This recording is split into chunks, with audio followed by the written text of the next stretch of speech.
So this seems like a really important thing.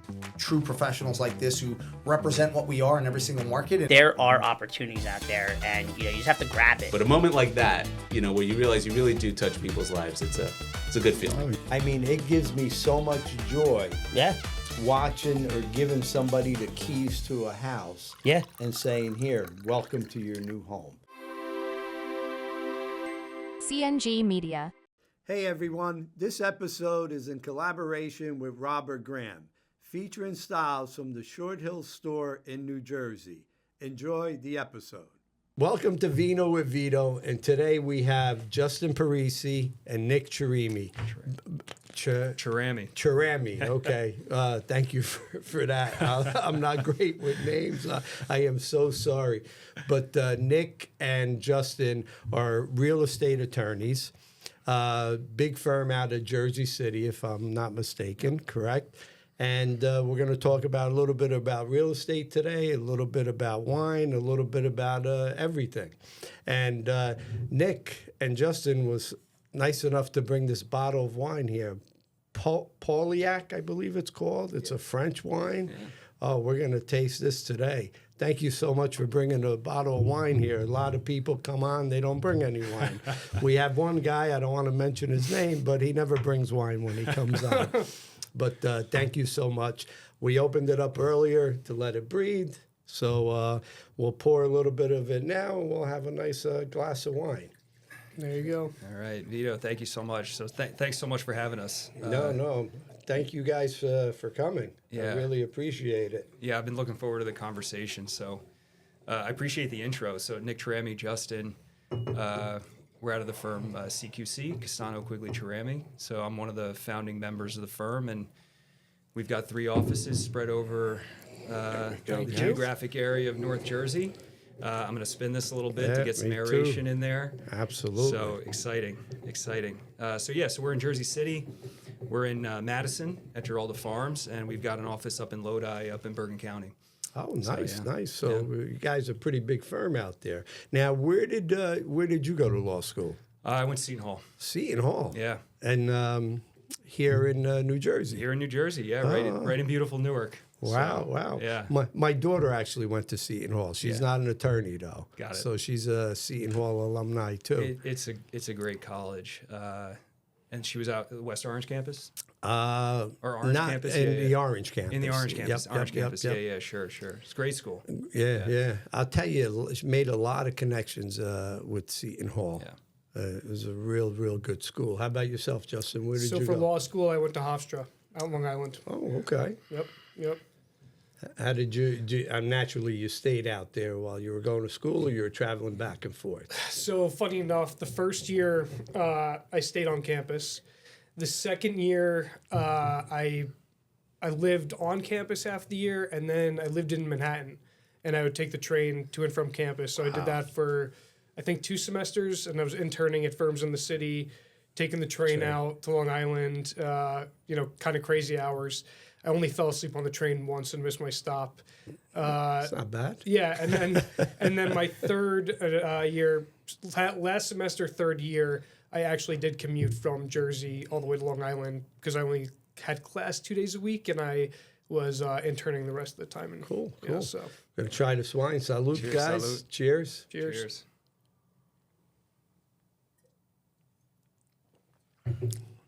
Oh my God, this is good wine. Yeah. Very nice. Chris, you don't know what you're missing. Good recommendation. Yeah, it's good. So my business partner, Greg Castano, one of the co-founders of the firm, he's into wine. And he's like, look, I'll get you something special for a special day. So. Wow, this is we appreciate special. it. Very, very good wine. Yeah, so we appreciate it. Yeah, no, but like I said, I appreciate you guys coming. So now I know you guys do a lot of real estate, transactions and stuff like that. How are you guys finding the buyers when you're doing on the buyer's end versus the seller's end? Have you been seeing a difference where the buyers are getting a little bit more cockier now? Sorry for that phrase, but have you guys been finding that at all? A little bit.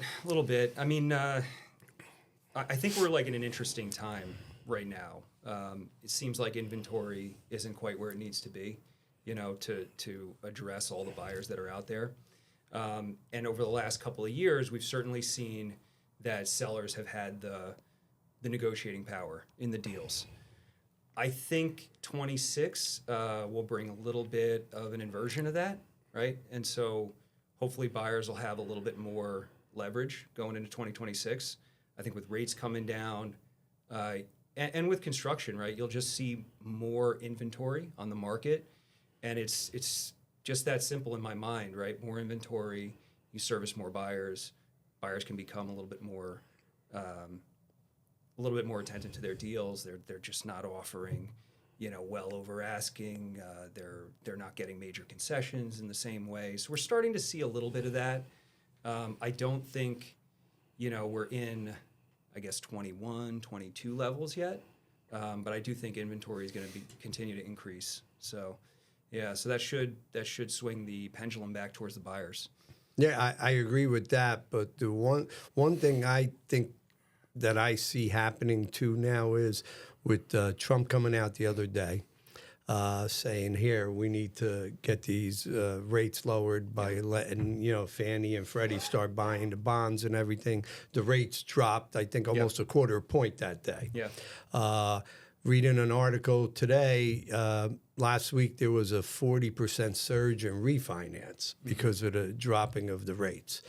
If we don't get our inventory picked up and the rates come down, I think we're going to still see these prices get higher and higher again. I totally agree with you. But it's just a matter, we need, a little stability here where, you have a little bit for everybody. Yeah.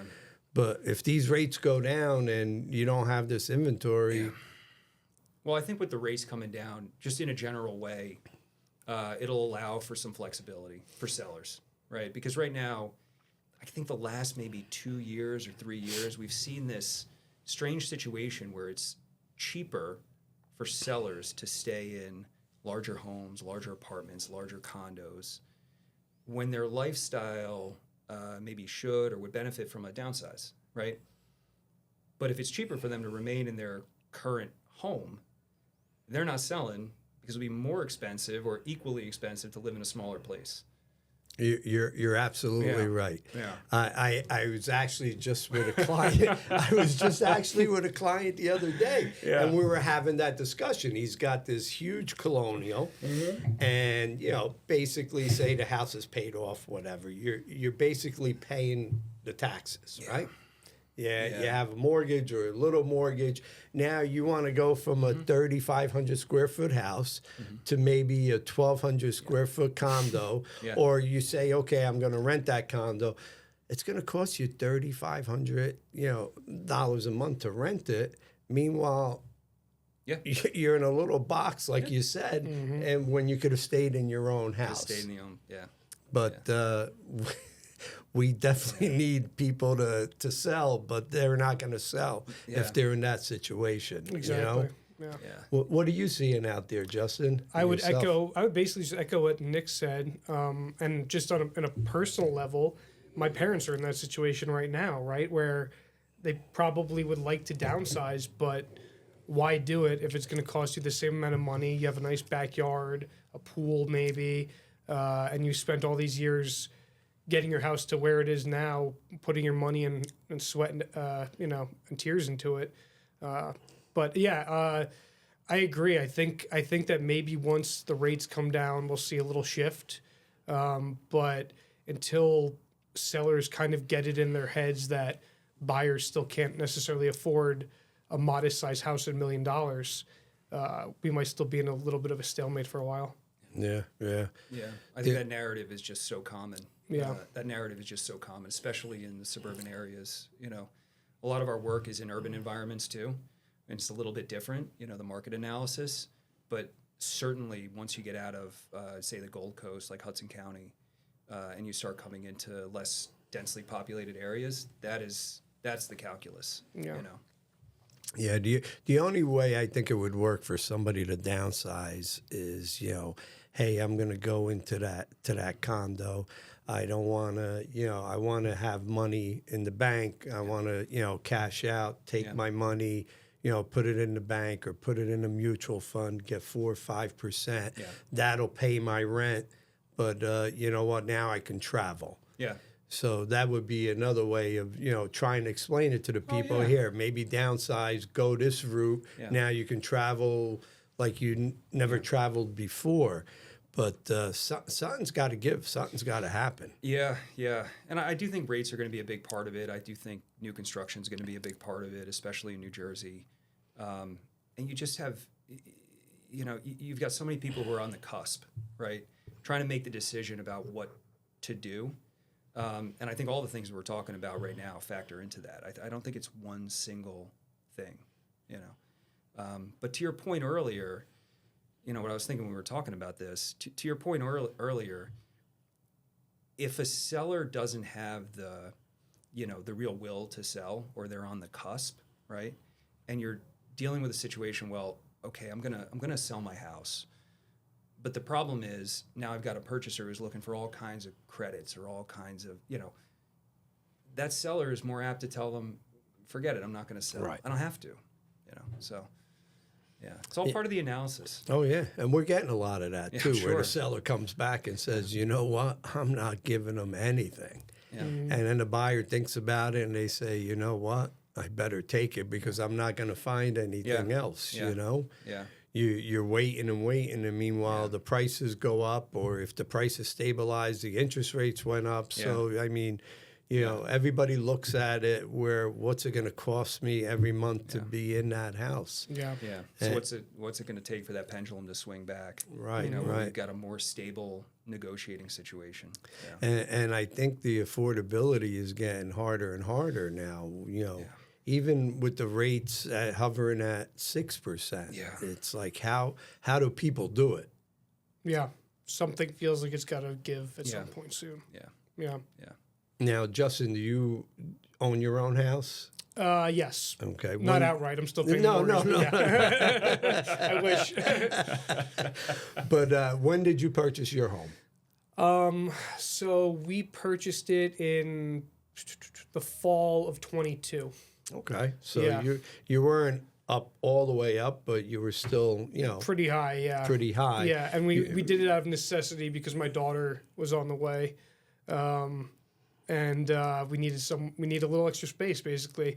I would have rather continued renting and hoped that the rates would come down. It wouldn't matter much anyway, but so we purchased, had like a kind of a whirlwind deal where we were just starting to look, hadn't even contacted a realtor yet, and through a friend, we heard that somebody was trying to sell very quickly. And so I just went over, knocked on their door, and I said, hi.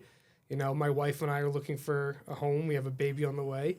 What's your best offer right now? I'll give you more, and we'll close in 30 days.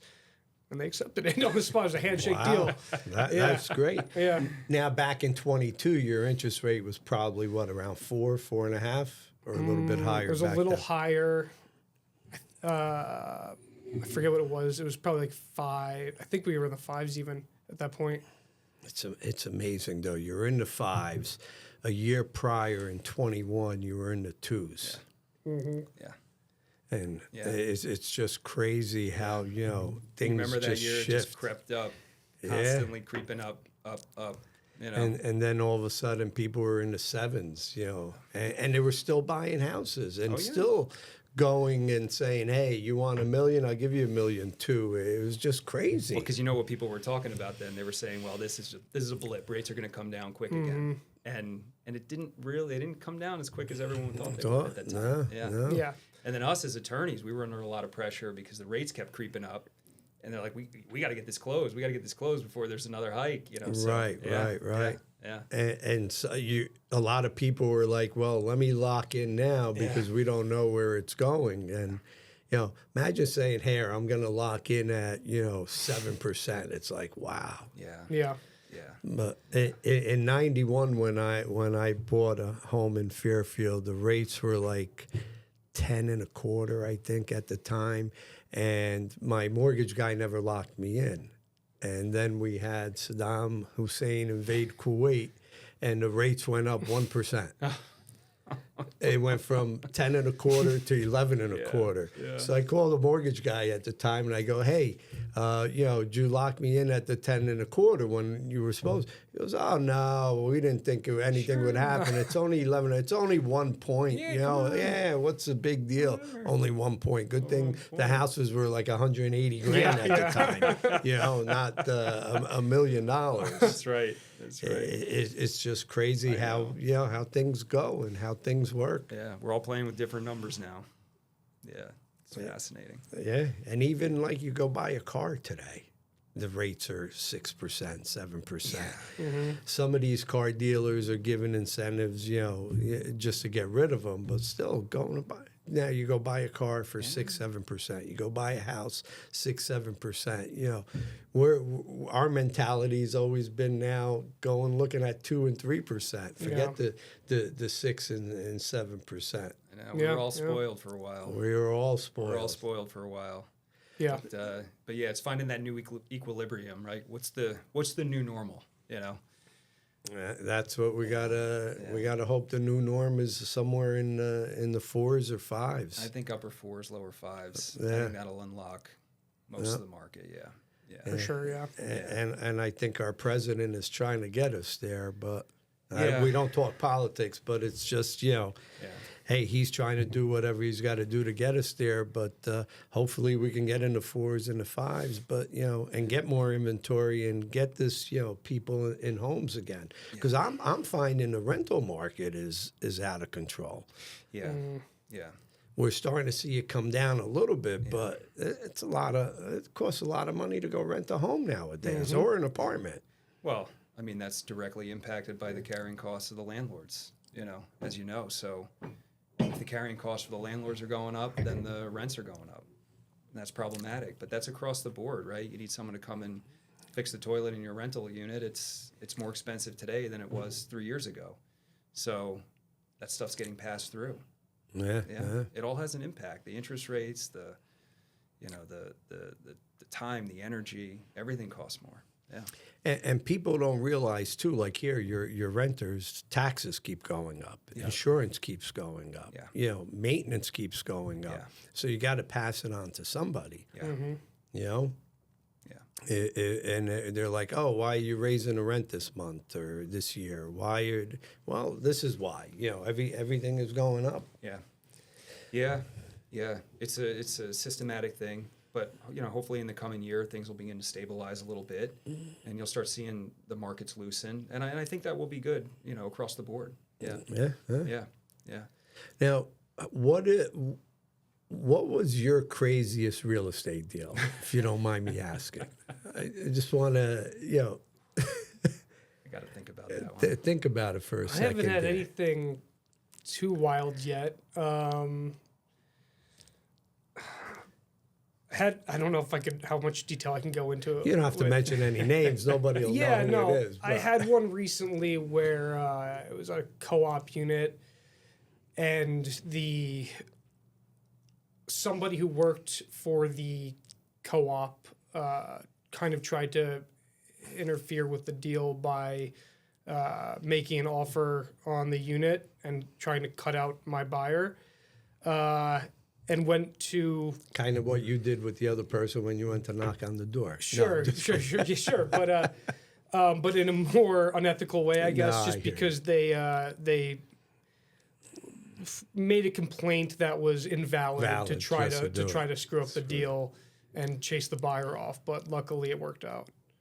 I while you're still thinking, I had actually yesterday and finalized it today, but. I had someone that had a house for sale. I didn't have the person that had the house for sale. I had the buyer and the renter.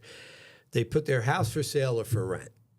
So we went, the guy doesn't want to buy that particular house. He wants to buy a house worth a lot more.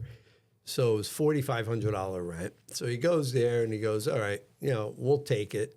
See if they'll do a 6-month lease. We'll do month to month after while we're still looking for a home, right? So realtor doesn't get back to me for like a week and a half. I finally text her again. Hey, what's going on? Oh, we have another application. Okay, no problem. We can move on. I text her again. What's happening? She goes, well, is your guy ready? The people that were going to rent it backed out, but this was 3:30, 4 o'clock yesterday. I need the checks today. I go, it's almost 4 o'clock. Most of the banks are closed. Why do you need the checks, today? I'll get them to you tomorrow as long as you agree. Yeah, but the landlord wants the checks today so he can sign a lease for where he's going to go. I said, that's fine. He can still sign the lease or whatever. Oh, no, but he needs the money to go there. I go, but it doesn't matter. All we're giving you is the security deposit. He can't take that security deposit to go pay for where he's going to go rent, Yeah. And she goes, oh, yeah, I'm trying to tell him that. I said, you probably weren't telling him that either. No. I said, you got to file a W-9, you got to put it in the bank or whatever. No, but any way he can do it today? Now I'm thinking to myself, I don't even want to have the guy rent it. You're going to take a security deposit and go put a deposit on another rental house. But it's insane. Yeah. And meanwhile, the guy made it look like he had tons of money and this and that. Now you can't come up with 10 grand to go, rent the other house. It's so funny. I mean, that's the category, right? That's the category of deals that are always the craziest. When there's one, and it only takes one. It takes one party in the deal to either be unreasonable or to not understand or not want to understand some aspect of the deal. And it could be something simple, right? It could be as simple as like the money's with the title company. It's 4:30 in the afternoon. It'll probably arrive at 9 a.m. with the wire. Well, I can't close because I don't have the funds in my hand. This kind of stuff.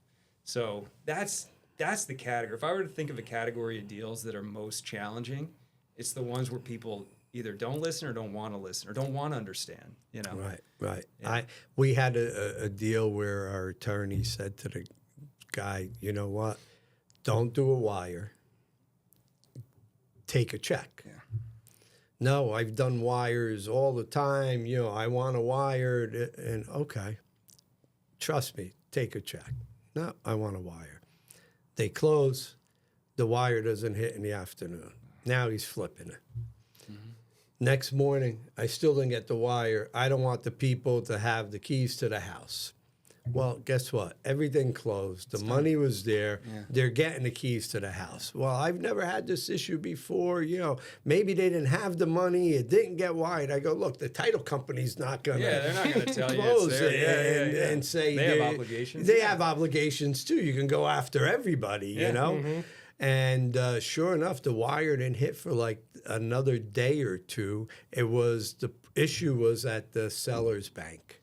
Where they needed more information from him. It's always like, come on. That. Something simple like that. Yeah, more often than not, it's like some simple thing that goes awry.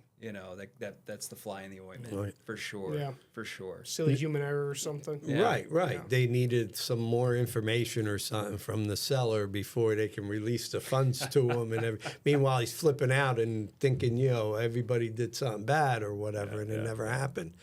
What do you guys recommend? Do you recommend doing wires or regular checks?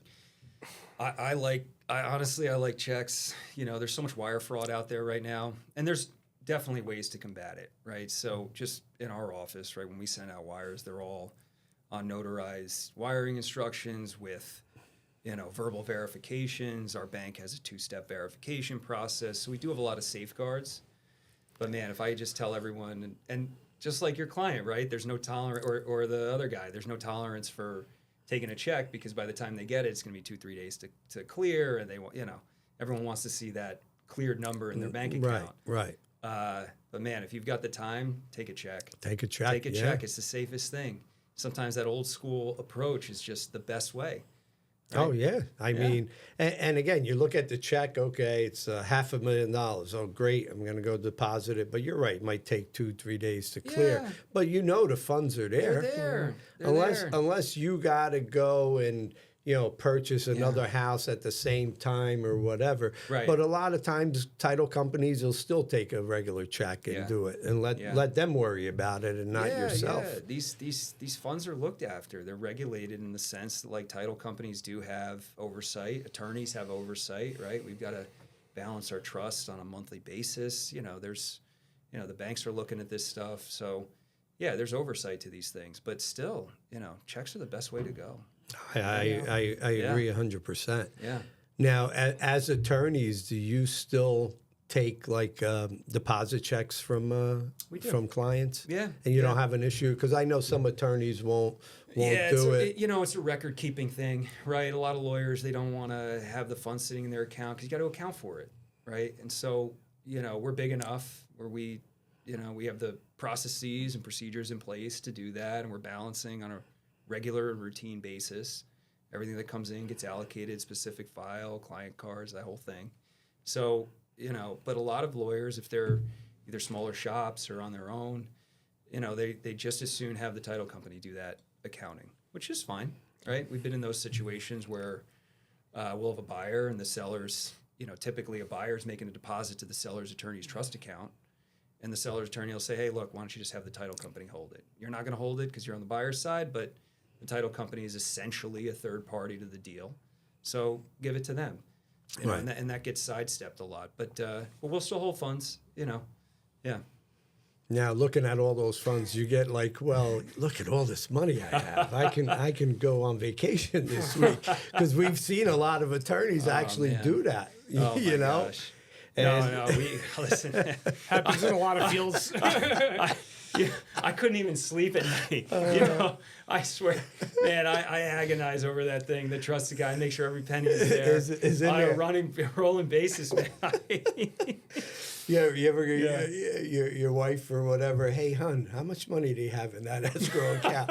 Maybe we can go to Italy next month. What do you think? We can always put it back afterwards, I'll tell you, you take, I don't even think you need law school for ethics or whatever, but oh man, that would stress me out. They hammered that home in law school. Yeah. I don't think I could run far enough to get over my guilt. Are you kidding? Yeah. But attorneys have done that though, which is insane. Yeah, I mean, the common story is, oh, just borrow it for a second or this or that. No way, it's not our money. Right, right. It belongs to all different people for all different purposes. Yeah, Going it's not ours. Going back to the wire thing, the most common thing I see with wire fraud is they're able to copy like your email. Oh yeah. The whole look of the email with the signature and all that stuff, and then the link is actually, or the number is some bank in China. But the other one is just error with someone at the bank where they send the wire to the wrong account, and it's very difficult to get that money back. So yeah, speaking of like misuse of funds and stuff, if you're just some ordinary person and you just get wired 80 grand or whatever it is, if you're thinking you hit a payday and your first thought isn't necessarily let me find out why I got this and how to get it back to wherever it was supposed to go. I went to the bank one time and somebody deposited a check. I think it was like for 30 grand or something. It ended up in my account. So I'm looking at him saying, I don't remember depositing 30 grand into my account. And I went to the bank. I said, well, this is not my money. So they had to research it, and they found out who it was, and it went back to them. Yeah. And then I had another time where I made a deposit and it didn't go in my account for like 5 days. And I go back, I'm saying, where's the money? Oh, what are you doing? I said, look, and they had to find it. It ended up in somebody else's account. Yeah. They're not. I was on the bank side of this one time, and depending on the bank you sent it to, they're not very helpful with helping you get the money back either. I won't name the bank, but when we tried to claw the money back, they said no, we're not gonna give out any of our clients' information. So I had to go to the police and go through the police to subpoena the info and everything before the account wouldn't get it back. That's insane. Yeah. And meanwhile, hey, it's our money or whatever, and then nobody cares. Yeah, an honest mistake. It was mistakenly sent there because one digit was off or whatever, but too bad. And I've seen with the wire fraud, too. I had an attorney I always use, Alex, and I got an email from him. Yeah. And it said something about I forget what it was, but it seemed weird. And I'm looking at it and I'm saying, I'm not going to click on this, but let me look. And it had his email, El Grande at law, but it said El Grande TA law. And they had it reversed. Yeah. And it wasn't his. Sophisticated. It wasn't his email. Yeah. But it seemed like it was his email, and I'm like, you better be careful. Somebody, is doing this. But like you say, everybody is trying to figure things out. It's incumbent on everybody to like watch out for yourself. We put it in every signature line in our email, in our engagements, info to the client. We tell them like wire fraud is on the rise. These people that come in and try to either hack or impersonate or whatever, very sophisticated. So always, if you're sending money, you verbally verify where it's going. You call the person who sent it to you, right? Make sure it's that office. Make sure it's the person. Okay, this is the funds. Let me verbally verify it with you. Let me verbally verify it with the recipient, right? Make sure it's getting to the right place. Right. Yeah. Wiring money, you got to be cognizant. Yeah. Now, is there a way to just, instead of like a regular wire, if you're dealing with a bank, just to put it right into someone's bank account? Direct deposit. Direct deposit and stuff. We've had situations like that. I mean, the common ones are, a buyer's got to go deposit a check. Right. For a seller's attorney's trust account. It's like, oh, we both use, I don't know, PNC, right? Right. We both use this bank. I live down the street. I'm just going to go pop it in there. Okay, you get the instructions, whatever, and you tell the other attorney to look out for it. But even in those situations, I'm like, just make sure. Call them, make sure this is the right bank account number. You're going to put that on the back of the check, whatever, you're going to put it in. So, yeah, there's ways to protect yourself. And honestly, like, it's your money, so you got to be careful. So. Yeah. Imagine, you just sold your house. You're getting $700,000 back. Yeah. And you're waiting for that wire. You're waiting, and all of a sudden that wire never hits, and it's somewhere in Costa Rica or something. Yeah. Then you're filing with the FBI. You're trying to do all kinds of things, and you may never see it again. Now, who would be liable for that? Would it be the title company? Would it be the attorney, or is it the money's gone? I think a lot of the time it's not. It's very hard to place liability. It's very hard to place liability. If someone wasn't hacked, right? I mean, look, you go online, you could probably find somebody's email. So you take it, you do a takeoff of it, you impersonate it, you send money. I mean, these things get very sophisticated. And, someone's supposed to send us money. Someone goes in, impersonates our email. The money's redirected somewhere else. Whose fault is that, right? We didn't have a hand in it. Our client didn't have a hand in it, right? It's just this fraud. So very challenging, very challenging. Yeah, you just can't. You can't make this stuff up there. No. It's a lot of buyer beware. It's funny. The more we progress technology-wise, it almost seems more secure to go back to pen and paper, like you said earlier. Yeah. Because the hackers and everything are so sophisticated. And I was going to ask too: Have either of you worked on a deal that involved crypto yet? No. I haven't. Okay. No. That could be a nice thing. I don't know how that. Like you see it on TV, right? Yeah. Deals in kind and stuff. But it could be part of the future, Yeah. So. Right. I know nothing about crypto. Don't want to know anything about crypto. But a lot of people out there, love crypto. But it's just I don't know, man. It scares me. Yeah. Well, I do think a little bit of like blockchain technology is going to be in the future because it's so good at tracking and authenticating. Right? Yeah. So I think ultimately, like the register's office, right? The place we're keeping those documents, the places in the public domain, right? To say, okay, this property is yours. I could see those going to a blockchain system in the future, right? So I think there's a version of that technology that really works with what we're doing. Now, I mean, the fungibility, it's like, okay, I'm going to buy a house with stock. Well, it's like you kind of want that liquidated to cash, right? Right. So, let me trade you a few, whatever. Let me give you my GE stock for that house. Exactly. All of a sudden, GE plummets the next day.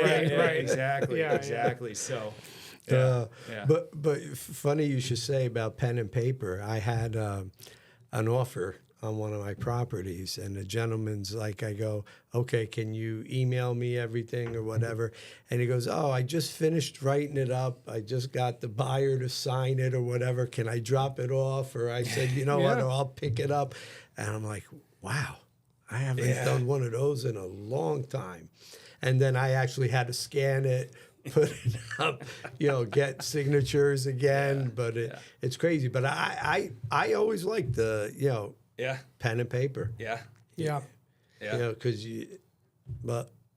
but right now though, the way with the real estate contracts, any contracts, everything is on dot loop, and you go in there and you fill out a contract in like 5 minutes. Yeah.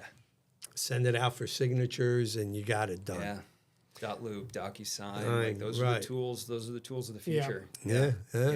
The thing that keeps me up at night is so if you are the subject of a hack, or kind of, not to get political, but the way the world is going, if there were to be some sort of rolling blackout or something, or some other nation hits our grid, all these documents are digital now and everything, and what would happen to our business if everything grinded to a halt for a week or 2 weeks or a month or something because of something like that, and we're all back to pen and paper and I don't know. That's the thing that I worry about.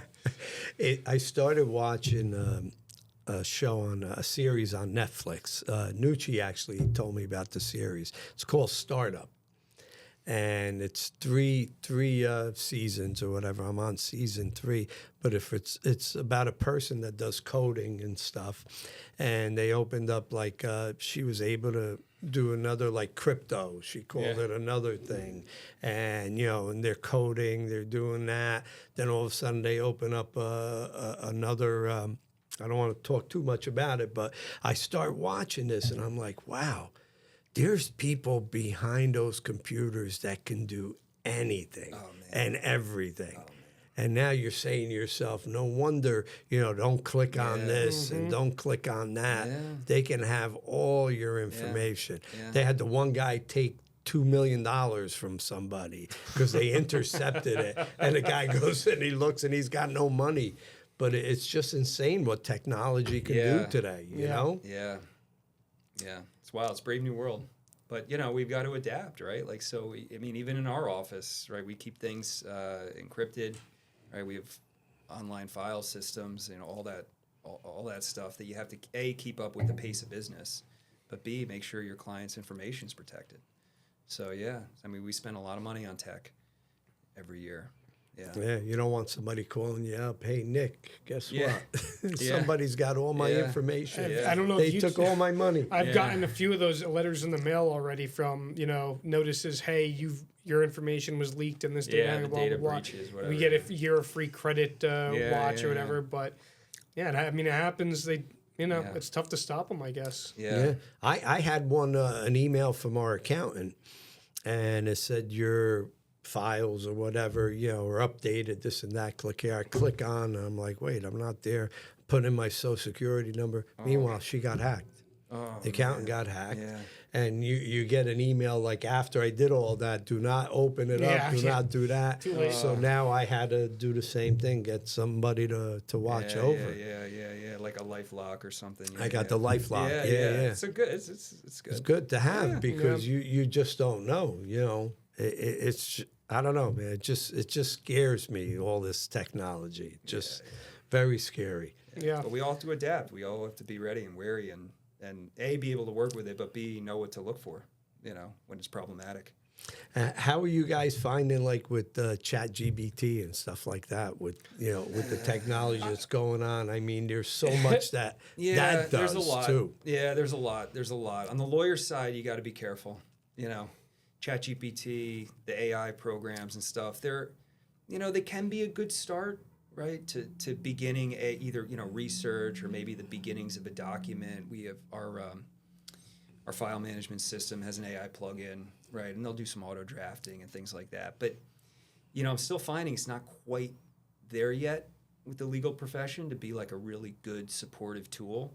It's like a good search engine, right? And I'm sure there's better ways to implement it. I'm not the best, with technology either, so admittedly. But it's something that'll begin making a greater impact, you know. But I think for professions, right, like attorneys, architects, doctors, lawyers, you know, it'll begin worming its way into the professions, and I think it'll speed things up. I'm optimistic it's not going to replace, you know, just yet, because I don't think it's there yet. But yeah, it's another tool in the arsenal, you know. Yeah, because you're starting to see like a lot of companies, you know, getting rid of people because of AI and all that. Yeah, well, I think like a lot of data processing, right? So if you're like a big data company and you need to go through things, and you see, you know, how many instances of this, or you're mapping models and stuff, I think those things are perfect, you know, for that kind of algorithm. Putting together, so I mean, we've got a litigation department in our office.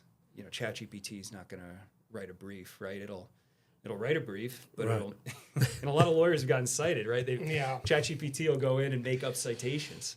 You know, so now you see these attorneys in different places getting sanctioned because we're all officers of the court, right? You can't submit something that's fictitious to the court. All of a sudden, there's a court clerk looking in there. I don't know this case, Jones versus Smith. And they go to look it up. So this case doesn't exist. So now this attorney has just cited a fictitious case, and they're in trouble, right? Not ChatGPT. They're see, you know, maybe it's a good place to start, right? Maybe you map out your arguments, or it begins to draft something for you, but it's not going to get everything, and a lot of the times it's not right. And one of my experiences is sometimes it'll just tell you what you want to hear, which is not really the answer, because as attorneys, a lot of the time what we find out is what the client doesn't want to hear. Right, you know? right. But it's our obligation and our duty to tell them what's the truth. Yeah. You know? And when you tell them the truth, though, how do they take it? It depends on the person. Yeah. But it's interesting because I've had experience with it on the client side, I think, where you can tell that somebody's sending you a question and then something that's been written by ChatGPT. We're like, well, this is what I found when I looked, and then there's a whole thing. And it sometimes does, like Nick said, like it'll outline the general bullet points correctly, but it can't spit out specific information as to your scenario. Yeah. So, you know, it might just be a basic starting block to where a client might begin to research, or we could even, I guess, run it by ChatGPT to hasten our research to know where to start or whatever. But it isn't always accurate. And the other thing is I don't see it replacing the behind-the-scenes knowledge, the knowledge that you can't get from the book, which really is the difference between going to law school and being a lawyer, right? Anyone could read the book and say, well, this is what the words say. Yeah. But it doesn't mean you know how to think, how to analyze, how to respond. You don't know the processes and the filings that are needed. Mm-hmm. You don't have the relationships like, you know, we have right here where you can sit down and speak to somebody. It's really just a good search engine, I think, for now. Tool. And, yeah, and it might eventually get to the point where it can write to the level that is, you know, worthy of being a sworn attorney and everything, and representing clients in a faithful beneficial way. But I don't think it's there yet, and you know, we'll see what happens in the future. Yeah. But it's definitely a scary prospect. Yeah, it's like one of those question marks of our lifetime. Right? Yeah. Where's this thing gonna go? Yeah. I always wanted to be an attorney growing up. The only problem is I never went to college, but I always said to myself I wanted to be an attorney. Some states you don't have to. You don't right? have to go to college. There's other ways to get to the bar. It's tough, but maybe AI or ChatGPT can pass the bar for me, and I can all of a sudden be here as an attorney. Yeah. I want you know what's crazy though? I'm sure a lot of people are using that, you know, in school right now, and getting by that. It's scary too, because it removes the need to think critically and process information, and that's fine if you can get past, if you can get a grade that you need to pass, but when you get to the real world and that situation hits, you're not ready for it in any way. Yeah, critical thinking is important. Yeah, critical thinking is important. It's what we do most of the day, right? You know, you're applying facts to the law or the situation, you know, strategizing, those kind of things. And, you know, I like to think computers are still far from that, you know, and that what we do is beneficial. So and that's what you guys get paid for, you know, all your law school and all for everything that you guys you know, went through, and you know what, it's worth every single penny. Well, Justin makes a really good point. I think he said there's a difference between going to law school and being a lawyer. Right. You know, and one thing, you know, going to law school teaches you how to think, right? So how do you think critically? How do you apply law to facts? Those kind of concepts, right? Socratically understanding, you know, how to have a conversation, those kind of things about the law, how to write about it, how to cite, how to prepare material for submissions to courts, those kind of things. And that's really important. But I think the most important thing is the practice, you know, being able to interact with clients, understanding that no two situations are the same, and then adapting either your arguments or your negotiations or your systems to what that particular client needs, right? I mean, real estate's a great example. There's no two pieces of property in the world Well, that are the that are same. the same, right? Yeah, there's no two pieces of property. And people could be sentimental about Right. it sometimes. So Right. you have to Oh, you have to right. navigate man, feelings and Real estate's one of the most emotional Yeah, things yeah. things out there, as I'm sure you know, Oh, right? forget Like, about it. Yeah. It's, You it's know, emotional. computer can't feel Yeah. that. No, not at all. I Yeah. mean, even like with clients I have, sometimes they won't go look at a property without me. You know, if I'm not around, hey, I'll wait. You know, I want your opinion. Yeah, I want yeah. to know what you think. And Well, it's the biggest purchase of a lot of people's lives. I mean, even when you're doing commercial, right? It's a business risk. It's something. So there is emotion in a lot of what we do, right? It's very, very rarely do you have a situation where it's only dollars and cents, right? Either people are investing their own money, companies are investing their money, which is the future of their organization. Individuals are purchasing not just a house, but like a home or their first investment property or whatever. So there's a lot of emotion in it. And I think it's important for attorneys working with those people to understand that, right? I think we do a good job, you know, kind of like communicating and walking that walk with our clients, because it does take energy, you know, for the deal, right? You can't just be a paper pusher. You have to Right. be attentive to the situation, right? And to the emotions involved, right? To use that word. So I think that's very important. And I think that's something that comes with experience and empathy and sympathy for situations. And I think, you know, one thing that I like to talk to clients about is like, what's the ultimate goal, right? Is this a home? Is this an investment? Is this, you can add on to it? Are Right, you going to right. keep it the same? You want to renovate it in the future? What's the municipality look like, right? So it's important to understand like Thank the you. full picture, you know? Yeah. So yeah. And that helps. Honestly, it helps us more than you might realize, right? Because, you know, anyone could. Oh, thank you. Anyone can do a closing, you know. oh yeah, Yeah, anyone can do a closing, but not everyone can make everyone feel good about the closing. You know. Yeah. You need a good bedside Yeah. manner, and I Yeah. think you need to Bedside be manner, great word. you need to be on top of the deal from start to finish. Yeah. Where, Yeah. you know, I'm not there yet, but I always envision like this might be too young for, but in Entourage, Ari has his bat phone that he's always available on, and like that's, you know, I think Yeah. that's the attitude you have to have, is you're there for the client, and you're there to meet their needs. Now, you as a young attorney, right, and you're doing the real estate, do you give clients your cell phone number? Well, we have a program where if they call my office line, it goes directly to my Directly, cell. okay. So yeah, So if it's they ask basically- for it, I don't mind giving it out. But not yeah, I much could get it either way. Yeah, Right, it's not you- much as long as you different. get it, Yeah, right, yeah, right. Yeah, Yeah. Because you're basically always on call, like us as realtors. You know, Yeah. people are Sometimes always you feel calling. like a firefighter. Yeah. Sometimes you feel, and sometimes it is a fire, right? Yeah, no, Yeah. I mean, sometimes I'm with my kids and my wife, and I have Yeah. to say, I just got to go make a call or go email someone Right. real quick. Yeah. Give me 5 minutes, and we'll figure it out. An older attorney one time told me, they said, well, there's no such thing as like a real estate emergency. They said and then I thought about that a while, and I said that it's not that there's a real estate emergency, right? Real estate kind of moves slowly, sort of. Right. Sort of. So you can always figure it out. The emergency is not with the real estate, it's with the people involved, right? If a client needs to talk to you, they got to talk to you, you know? And if they can't talk to you in that moment, they should know when they can talk to you. Well, Right. like you said, it's Yeah. arguably the biggest purchase or Yeah. biggest financial decision you'll make in your life, other than marriage, probably. And Yeah. imagine if you were set to be married in 30 days, and your wife was like, we might have some your future wife was like, we might have some problems, you'd freak out, right?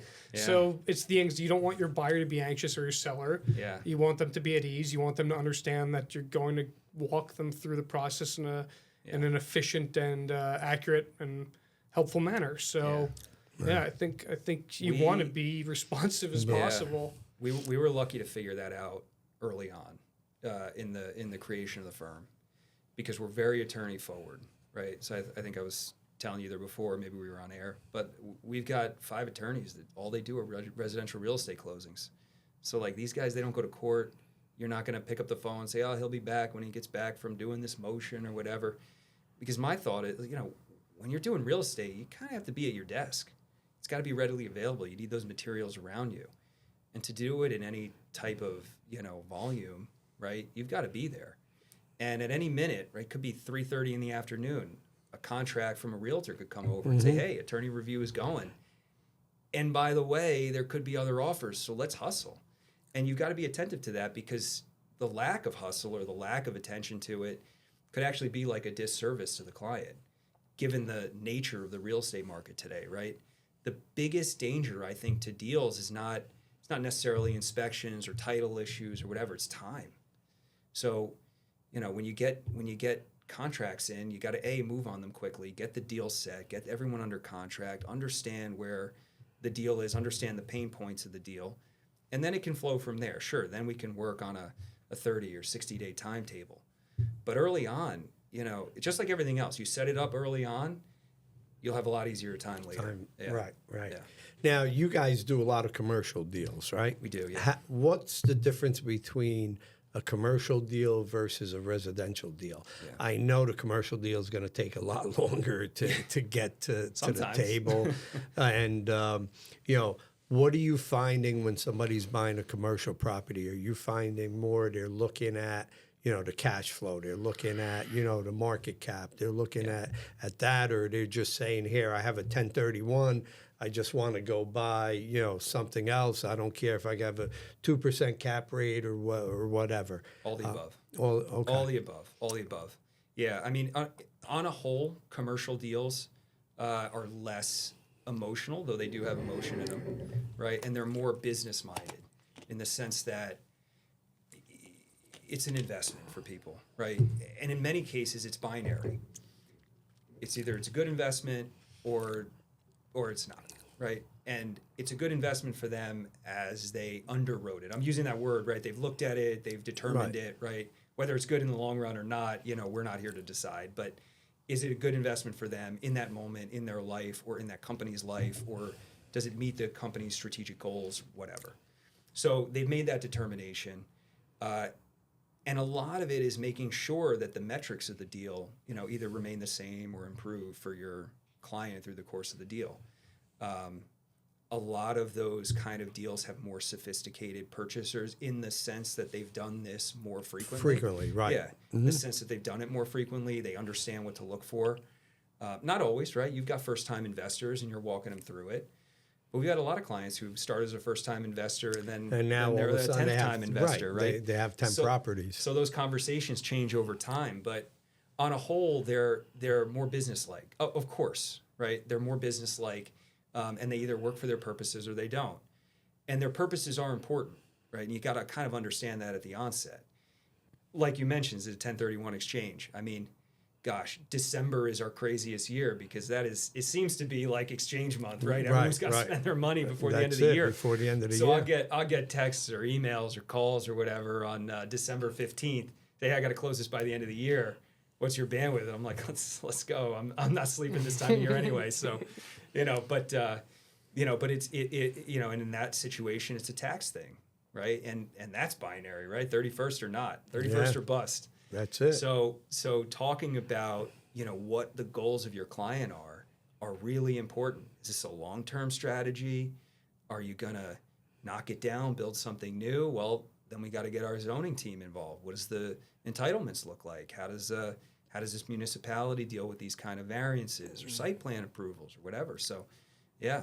And we're very lucky in that sense. We've got full service. Where Yeah. you can do that. I Yeah. mean, it's great because you see a lot of people, hey, I want to invest my money. I want to buy commercial property. I want to buy a multifamily. I want to buy this. I want to buy that.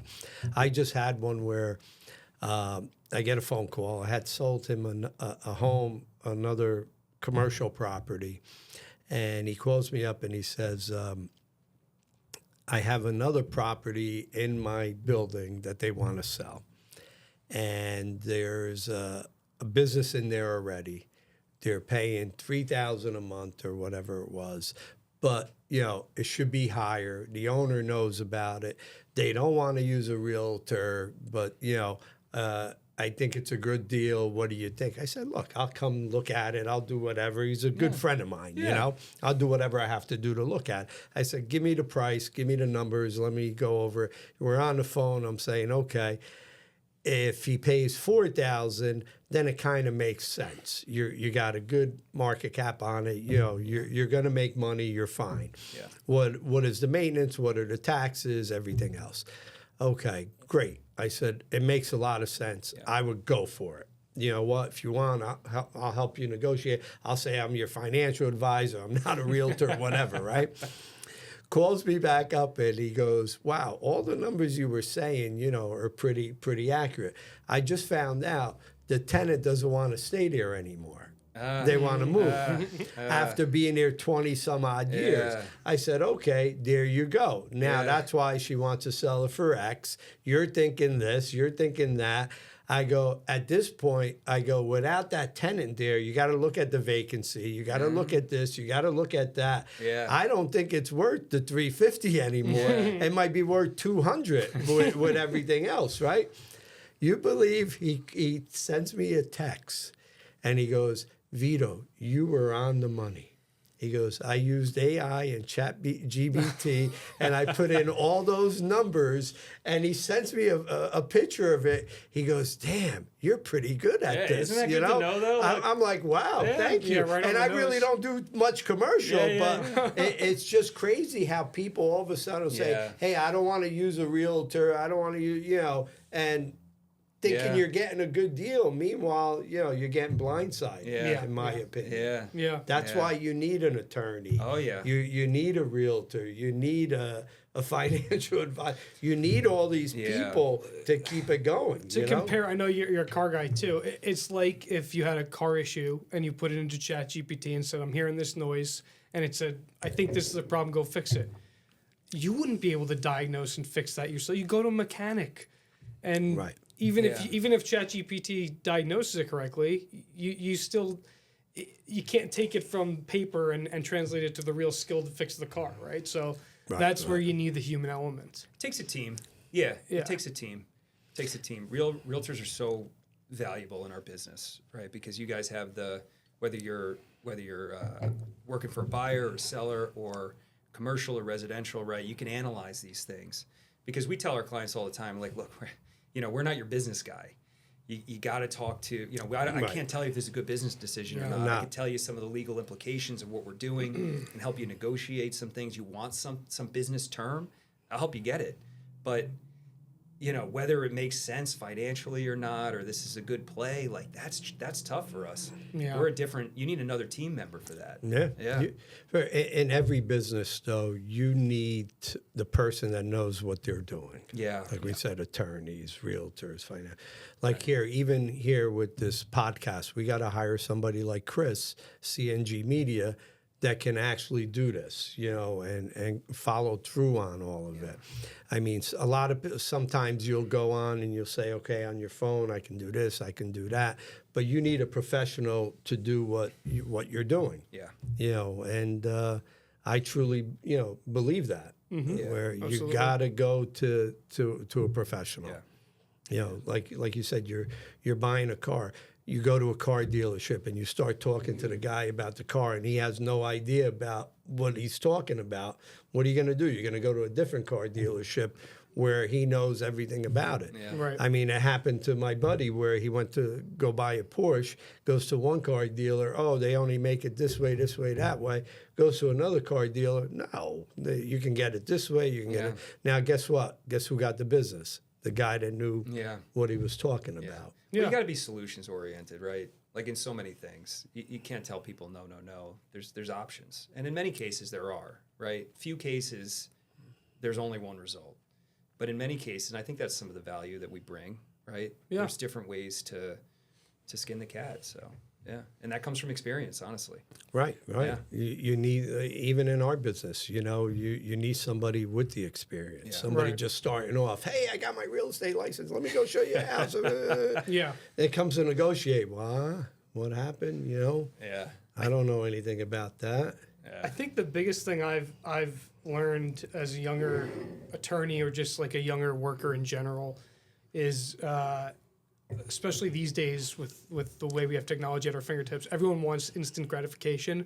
Correct. And I as have an expert, I have a nephew like that. But go yeah, ahead. as an expert, you can't be afraid also in situations that are unfamiliar to say, I haven't had that come across my desk. I don't know. Let me go find out and let me do the proper research. Yeah. I think a lot of times people are too eager to just kind of like give the client what they want to hear so that they can, get the business or whatever. So that's something I've noticed too as I get older and get more experience. And that comes from experience and Yeah. frankly, probably screwing up a few times and learning from it. Yeah. Right. Yeah. Well, it comes with confidence. Yeah. It comes with confidence. Comes with experience. Yeah. Yeah, sometimes, like you said, you got to hit that brick wall. You were wrong. You didn't know what you were doing. Well, let me try to figure this out, and now you're going to learn from your mistakes. Yeah. Some of it's uniqueness, right? Every property is different. Every buyer is different. Every seller is different. The needs, the things. And while you see a lot of similarities, I've been doing this a long time, and I still see new things from time to time, which is astonishing sometimes. I'm like, man, how did I not come across this? And you got to think, well, what was this like? What do I have to do to address this? But that's where that confidence comes in. Yeah. You figure and the it critical out. thinking. Critical thinking, you figure it out, you work with the client, and then you kind of be results driven and reverse engineer it from there. What needs to be true to get this result? Damn, I should have went to law school. Shit. I would have been a good attorney, I think. You would have been a good attorney. You ask good questions, so Save yourself a lot of stress. that's right. Not going. That's right. That's right. But you know what? We all enjoy our jobs, right? You guys enjoy being attorneys. I enjoy being a realtor, being an investor, and I try to help out as many people as I can, and answer everybody's questions. But it's all about helping people. Yeah. And you know what? If we can help somebody every day, we're going to man. get ahead. Yeah. Oh, man. And, and that's the way I look at it. I try to be as honest and and give everybody my opinion. Yeah. Where sometimes I'll convince a person not to buy a house Yeah. because I don't think it's the right thing to Yeah. do. And everybody looks at me. You're out of your mind. That's you integrity. That's you integrity. would have made your commission, but I Yeah. can't. Like you were saying before, I want to sleep at night. Yeah, that's integrity. Yeah, and that's where that Yeah. comes from. The reason I absolutely love real estate and that practice, right, is it because it's probably the most tactile practice in the sense that you're dealing with something very real. We deal with paper, right, but there's something behind it. There's a lot. There's a building. There's a house. There's something there, and especially when we do like zoning work, right? And we'll either get, a family an approval to do an addition that helps their home, or we'll help an investor get a 60-unit building, whatever it is, right? You're moving the needle, and you're shaping a community or a town, and it's very rewarding in its own way. Yeah, and that's the part of it that I enjoy. Yeah, I enjoy giving the people the keys to the house. Yeah. And here, Yeah. welcome to your new home. Have you guys been finding realtors coming to the closing or not coming at all anymore? It is slowed tremendously. Yeah. Yeah. Usually not. Usually not, right? And usually the other attorneys won't even show up. Everything is always COVID, those Yeah. in-person real estate closings where everyone sits around a table, they're really like a thing of the past. yeah. On seller's side, sellers aren't going to closings anymore. Attorneys aren't going to closings. Right, It's, right. Hey, you sign everything, 10 days, a week before, you ship it in. I'll let you know when you sign the closing statement. Yeah. You know? And, the reason I brought that up, I had someone, go, hey, I heard through this one, whatever, and I knew they were kind of upset. And I'm like, what are these people upset about or whatever? And they're like, oh, you never went to the closing. And I'm like, okay. The other realtor was there. Everybody's mentioning, where's your realtor, this and that. I go, you had your attorney there, okay? The other realtor was there just to pick up her check. Yeah. Yeah. I go, I haven't gone to a closing since COVID. Yeah. And I go, and you know what?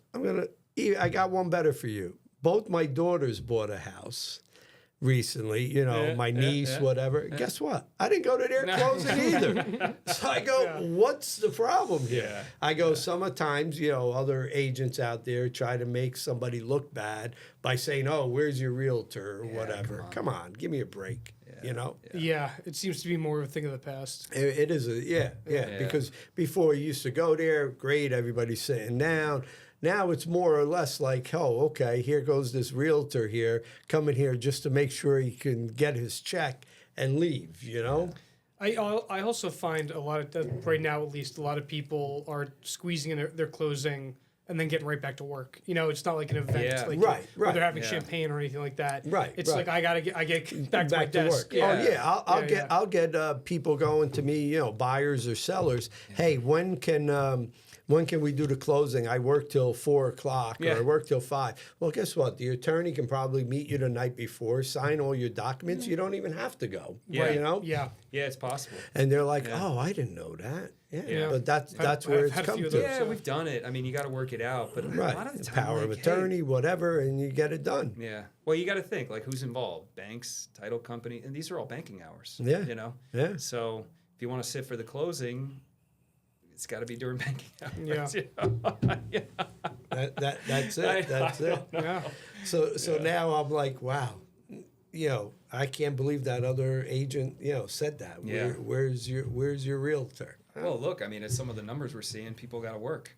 Yeah. So if they take an hour off for a closing, that's sometimes a lot in a person's day. Or it might be So- the opposite, where they're not that busy, and it's like I might as well go. Might as well go. Unfortunately, yeah. Right.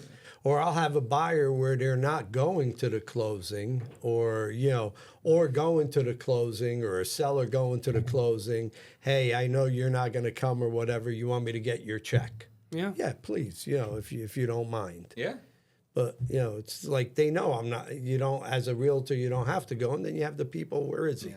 Yeah. Well, I mean, the whole industry is becoming less friction, right? You want to be able to purchase a property, sell a property with the least amount of friction and the least amount of disruption. Because I think that's just good for as an asset class, right? You want it as liquid as possible, and every little thing, prohibits that. So. And part of it's just our culture, right? Yeah. People are moving fast, and we're in New Jersey. That's it. We're in New Jersey. We don't have time. That's it. So, that's it. Yeah. Yep. Well, this was great, and I mean, this wine was unbelievable. Yeah. Tell good your bottle. partner there. Wow. Yeah. I will. He'll be happy to hear amazing. it. Yeah, he'll be happy to hear it. Good selection. Yeah. Wow, that was great. And I actually wore another Robert Graham shirt today. I hope it's not too loud. I don't think it's that loud. No, I love it. It's nice and quiet today.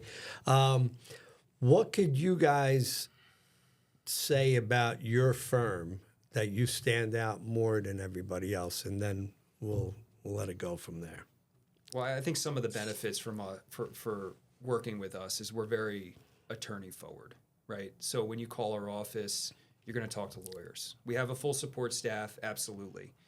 But, we encounter a lot of situations where paralegals are doing the work and that kind of thing. And so one way we've tried to differentiate ourselves is that when you call and you need to talk to a lawyer, they're the one you talk to. Good. And I think that's a big benefit for our clients. Yeah. Perfect, because we have a lot of big firms out there where it's all paralegal. You can't get the attorney, and it's like, wait a minute, paralegal's not going to know an answer to this question. It can be frustrating for us too. Yeah. Right? When we're trying to accomplish something and you can't get a decision maker on the phone. And do you get a lot of realtors that say, "Hey, I need to get out of attorney review right now. I don't care what it says on All of that." them. You know. All of them. But again, as attorneys, I'm sure you guys look at it and say, "Well, this doesn't make sense. I can't do that." Yeah, and yeah. do you still get that one realtor that's like, "I don't care, just get me out"? I mean, you know, realtors are very diverse, right? So it's a diverse bunch. You've got, you know, super professionals who do a ton of closings. They understand the process. And you've got those kind of like those first timers. And there's a place for all of them. Absolutely. So a lot of what we do is just educate, right? Realtors, clients, everyone. We just educate them on what the process is. That being said, though, we're probably the most in tune with the concept that sometimes a deal just needs to be inked, you know, because that's the best thing for our particular client, right? Maybe if we're with a seller, maybe we are dragging because that's the best thing for that client. But in many situations, right, you're representing a buyer, they love this place, they want to get in there. We've got to move at the speed of the deal, right? So, and a realtor can give us a clue of what that speed needs to be, and we've got to match it, right? Ultimately, though, like we're representative of our client. Right, you're liable. So, yeah, like we're representative of our clients, so we've got to, you know, review everything, right? Make sure it's good. Make sure our client understands it, and if that can happen quickly, amen, let's do it. But if it's going to take a little bit longer, it you know, our client's the first, you know, they're the first priority. Gotcha. Like you were saying before, instant gratification. Yeah, Like, yeah. My nephew, he's my partner. My other, you know, we do a lot of buying, selling, or whatever. We out of attorney review yet? Or, you know, hey, did they answer this? Relax. Yeah. It's not, you know, it doesn't take, you know, it's not like speed. I know. It's just crazy how, you know, things got to move, and that's it. Yeah. Especially when money's tight and, you know, and affordability is rough. Yep. Multiple offer situations, all that stuff. Right. We hear about it. Yeah, Right. and We with the totally hear multiple about it. offers, I understand here you got to move quick or Yeah. whatever. I had one where I represented the seller. They had purchased a house about a year and a half prior, did some work to it, and now they realized they didn't want to be out there anymore. The house was too big. They want to come back out this way. And I'm going through the house. I go, wow, there's a big, you know, crack there or whatever. And it's hidden. Oh, yeah, they told us it was, you know, when they backfilled, whatever, they had paper. Okay. I go, all right. Any other things come up in your inspection? Oh, we didn't do one. I'm like, what do you mean you didn't do one? Well, you know, it was multiple offers. Then we found out the realtor was the relative of the seller, and we didn't do inspections. Well, make a long story short, the next person that purchased did an inspection. Radon level was 14. They have this issue, that issue. I go, that's why it's so important to do an inspection. Yeah. Even if you're saying, okay, I'm going to waive, but, you know, do structural, do this, environmental, do everything else. Get the basics. Get the basics done, you know? Yeah. Oh, should I be worried? I've been living in for a year and a half with 14 radon. I'm like, it's only been a year and a half. You're okay, but you should have did that inspection. Yeah. Oh, man. But this was great, guys. And, Absolutely. No, great conversation. very, very good. But my wine's done. And on that note, one day, and that day will come when you need to buy or sell a house. And when that day does come, you need to use Vito Cantuzzi, the godfather of Northern New Jersey real estate.